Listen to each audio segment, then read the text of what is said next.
So, again, let's break this down to biology. When someone treats us in a way that makes us feel disrespected, what you're actually doing, there are several terms for it. A cortisol response in some circles it's referred to as an amygdala hijacking. But my friend Dr. Weber, here's what she had to say. If you diminish someone, we squirt cortisol into their brains and it shuts down the prefrontal cortex and closes it off to new ideas and their willingness to help us.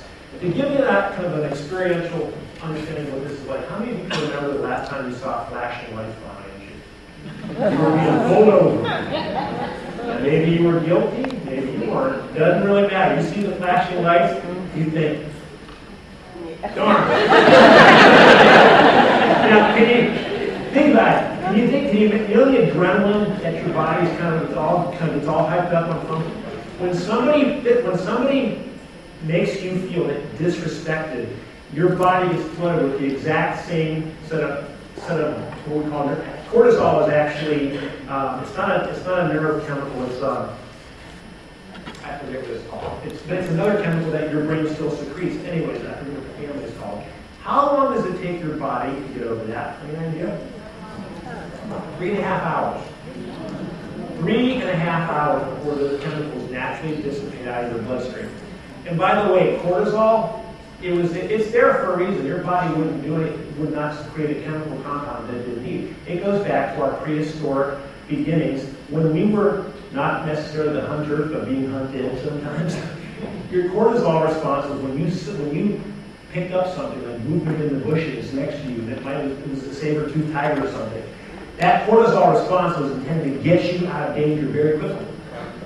Fight or flight, that's it, fight or flight. And if you think about it, back then, it only lasted for 30 seconds. You either caught or you weren't. But think about today's workplace. If we are consistently exposed to this thing called distress and this exposure to cortisol, you know what cortisol does to your circulatory system? It turns the inside of your arteries the consistency of sandpaper. Now, we have naturally amounts of cholesterol flowing through our bodies. Guess what happens when the inside of your blood vessels get all kind of roughed up?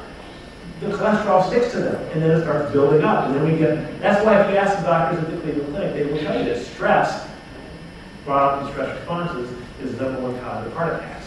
It is physically unhealthy to be exposed to that kind of environment time in and time out. And that's why, if you are a manager, if you are a parent, if you are anybody, and you are intentionally creating that response to other people, maybe because it makes you feel powerful, makes you feel big, you need to find a different way. Because you're literally killing people when you behave like that. Okay? Disrespect over long people. Not to mention the fact that, by the way, what kind of work are you doing over here? You are not advancing the causes of your organization. You are not advancing, you're not even helping yourself long term when you behave like this. So disrespectful behaviors, really, now that we know physiologically what they do, the onus is upon each of us to make sure that we're not intentionally doing that. And when we do find out that we've accidentally created that, it's up to us to apologize and try to put things right again. Right? Here's what happens. Everybody pays the cost when we have disrespectful behavior running rampant. Psychological harm, we talked about that. Career interruption. Very, very talented people. Maybe a person who is criticized in front of their peers, all of a sudden they shut down. And someone who is extremely bright, has a lot to offer the organization, they have no interest in helping the organization, or at least not while that manager is around. Okay? Stress-related illnesses we talked about. Negative public attention. Who wants to walk around knowing that they're being talked about by other people? Or did you see what happened in the last meeting? It makes you not even want to get up and go to work the next morning. Low morale and productivity. And turnover. When there is a choice, the best people will not stay in the organization. They will simply leave. You know why? Because they have choices. They don't have to put up with that. And guess if those people leave and everybody else is, who's left? People who couldn't go anyplace else. The people who are causing the problems in the first place. Low client satisfaction at the end of the day. Because if I'm being disrespected, I have no interest in making anybody else feel respected. How How many of you, unintentionally, you got ripped and you were feeling very, very attacked yourself and it came out in the next interaction that you had with somebody else? We don't do that on purpose. It's just kind of an extension of our biology.